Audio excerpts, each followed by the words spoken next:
If you're like me, you try not to drive on highways. There's nothing any worse than I-40 or especially I-80 to have to drive on. But sometimes you can't get there from here. There are places like that. You have to get on a highway. Or maybe sometimes this happens to me. I just want to go somewhere faster. I don't want to have to take all the roads. I just need to get there. So I wrote down 10 rules of the road that I adhere to because I don't want to get smushed. I drive defensively. And there are a lot of people on the road who don't drive defensively. So that means that I have to drive even more defensively than they do because they're not driving. Well, I have to drive more defensively because there's a lot of people out there driving offensively. Now, that makes more sense, right? Number one, rule of the road. And this is, for me, this is the most important one. Trailer trucks are big. And they are the boss of the road. Now, I don't always approve of the way they drive, but I respect that because I weigh 9,500 pounds. They probably weigh 10 times that much. I don't know how much a trailer truck weighs, but if they want to cut in front of me, okay. Sometimes they're swerving and you get between a bunch of them. They're scary, but they are in charge as far as I'm concerned. I do the polite thing when they pull in front of me. I do my whole flash my lights so when they get so that they can pull back in, because I don't. They're the smusher ones. They scare the crap out of me. Okay, especially if there's a bunch of them.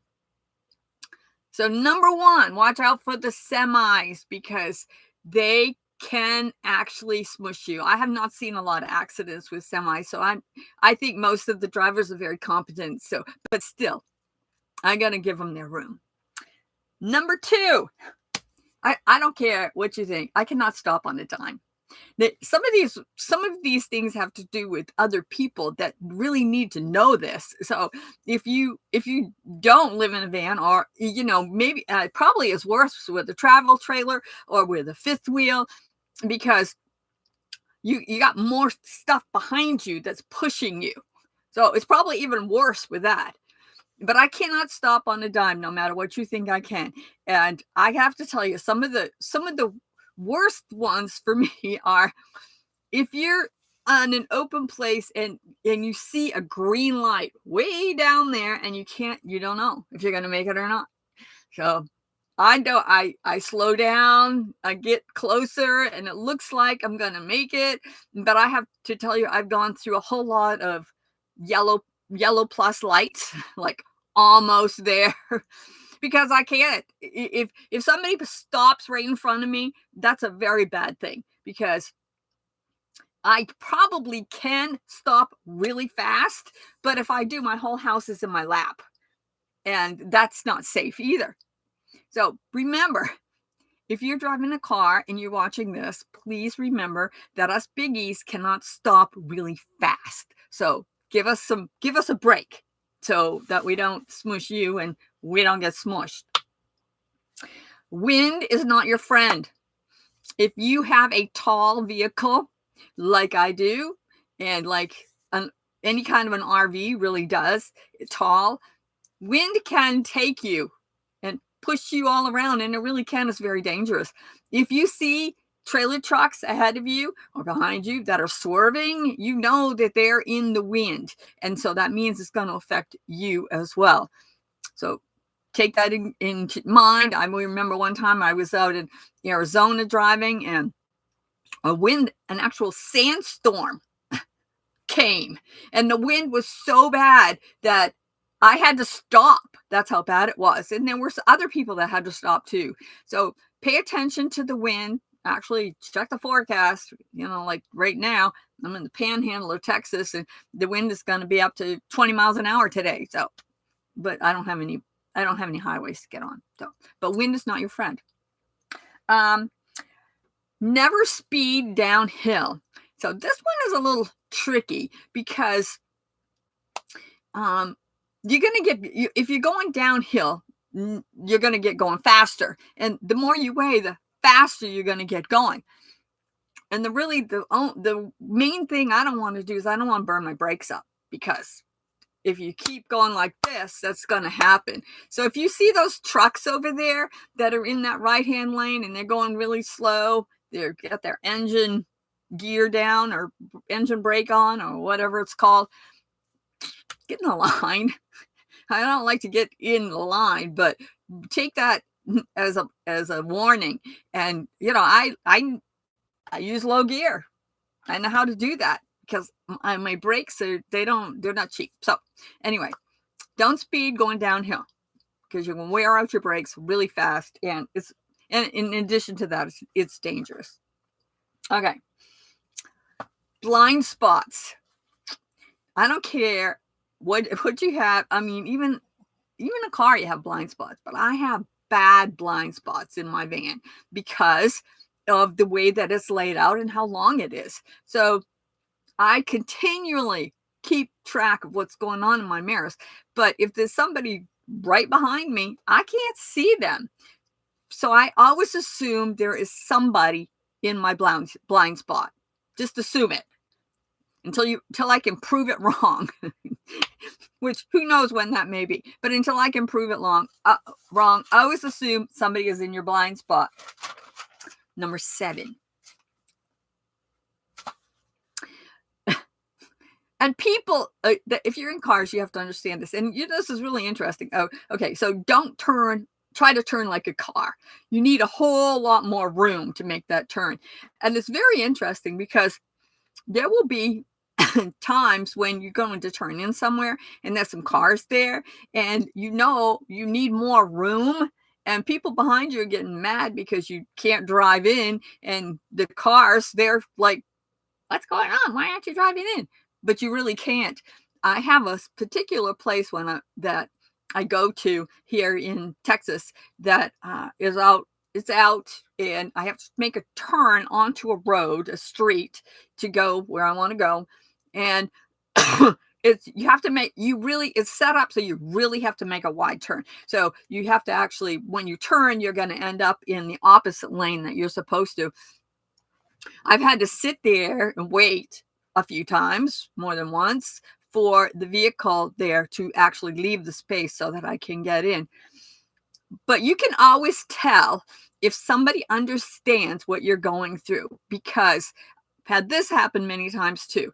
I'm driving up to this particular spot, and there will be, usually it's a pickup truck because of where we are. It's not vans and RVs, but pickup trucks. And they will see me coming, and they will stop well before the stop sign to give me plenty of room to turn. So remember, you're not a car. And any of you that are watching that have cars, we're not cars. We need a bigger place to turn. And I know that, that travel trailers and fifth wheels, they need a lot more room than I need. So give them space. Give them space. Okay. If you're on a 2-lane, do not pass on an upgrade, because you get your semis over here.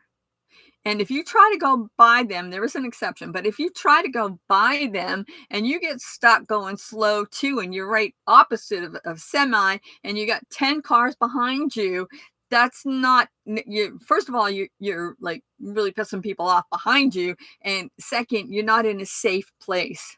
Now, I said there was an exception. The exception is for me. I have EcoBoost. I can and go.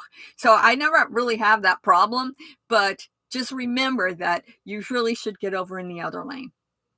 And I see especially travel trailers and fifth wheels that do that, get over in the same lane with the trailer trucks. If you are on a 2-lane road, not necessarily a highway, this one happens a lot when you go into national parks.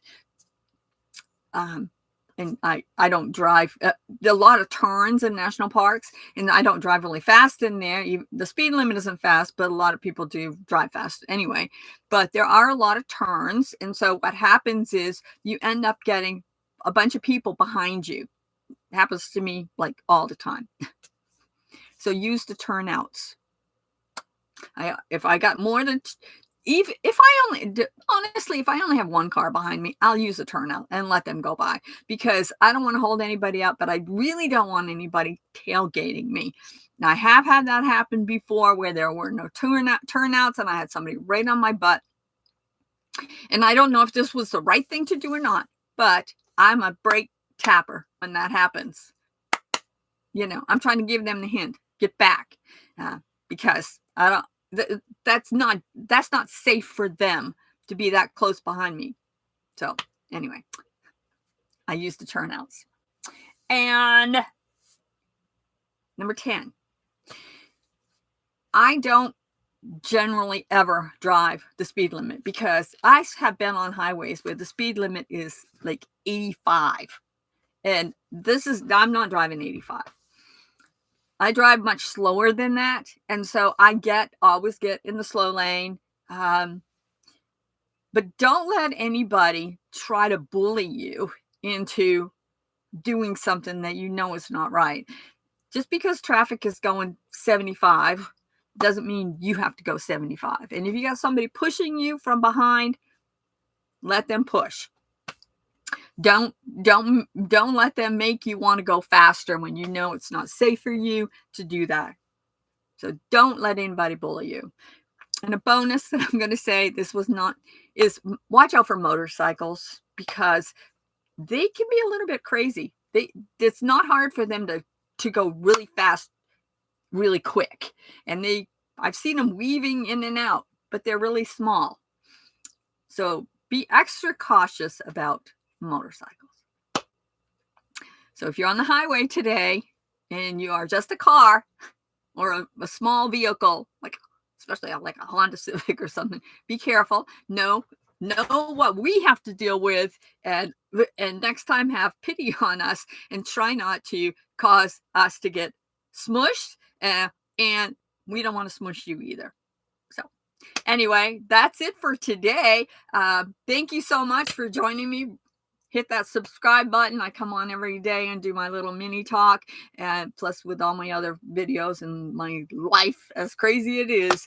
And so have a great day. And tomorrow is Thanksgiving, but you probably will see me just the same. So anyway, see you then.